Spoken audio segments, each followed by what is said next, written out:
Usai rapat paripurna di Kompleks Parlemen Senayan, Jakarta, Ketua Komisi 11 DPR Muhammad Misbakun mengingatkan keterlibatan Babinsa TNI dan Polri harus hati-hati untuk menjaga persepsi masyarakat.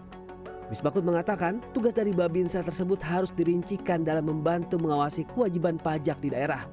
Menurutnya tugas ini harus dilakukan oleh petugas pajak.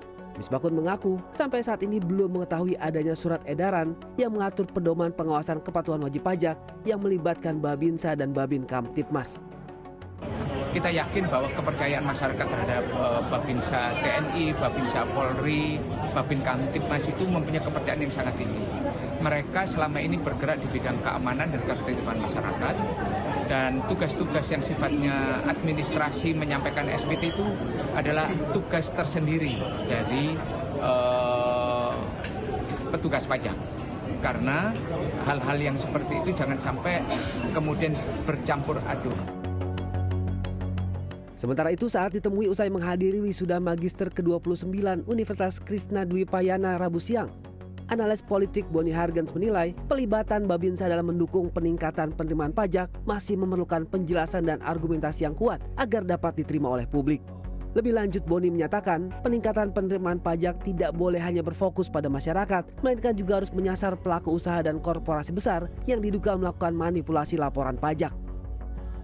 Nah, dalam konteks pungutan pajak ini, sampai hari ini saya belum menemukan argumentasi yang kuat yang bisa diterima oleh akal publik soal keterlibatan di dalam pungutan pajak ini. Tetapi saya yakin dasar dan motivasinya, orientasinya tentu positif. Artinya berupaya untuk meningkatkan pendapatan negara dengan memaksimalkan perolehan dari aspek pajak.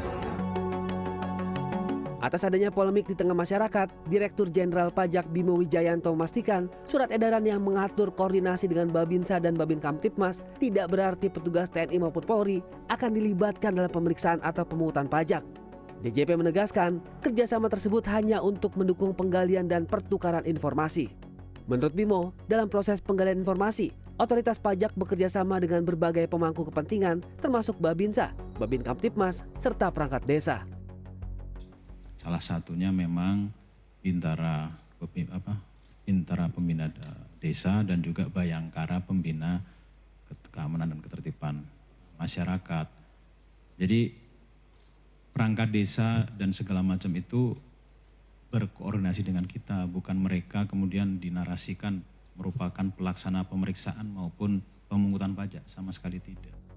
Bimo menyebut Ditjen Pajak saat ini mengandalkan sistem digital dalam pengawasan wajib pajak, diantara melalui Customer Relationship Management atau CRM, geotagging, serta sistem Cortex.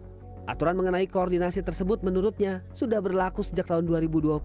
Adapun surat edaran terbaru hanya merupakan penyempurnaan dari ketentuan yang sudah ada, sehingga masyarakat diminta tidak membesar-besarkan polemik tersebut.